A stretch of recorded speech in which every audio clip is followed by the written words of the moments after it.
আজ সকালেই কিন্তু রাজ্যসভায় নিজের সাংসদ পদ ছেড়ে দিয়েছেন, ইস্তফা দিয়েছেন এবং তৃণমূল কংগ্রেস থেকে পদত্যাগ করেছেন সুখেন্দু শেখর রায়। গতকালও ভাঙনের কথা তিনি বলেছিলেন, বাঁধ দেওয়া দরকার, আগে থেকে ব্যবস্থা নেওয়া দরকার এমন বলেছিলেন। ফের আজকে মুখ খুলেছেন তিনি।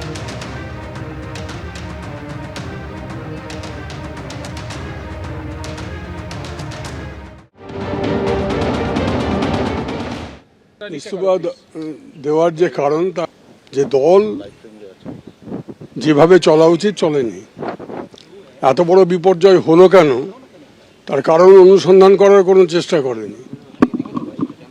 যারা বিভিন্ন কমিটিতে রয়েছে, তৃণমূল স্তর থেকে উচ্চ স্তর পর্যন্ত, কোনো বিষয়ে তাদের কোনো মতামত কখনো নেওয়া হতো না। নিরুপায় হয়ে অনেকেই এটা মেনে নিয়ে চলছিল। মানুষও পর্যন্ত, সেই মানুষ যারা 15 বছর আমাদের দলকে ক্ষমতায় রেখেছিলেন, সেই মানুষই এই সরকারের প্রতি অনাস্থা জ্ঞাপন করেছে, দলের প্রতি অনাস্থা জ্ঞাপন করেছে।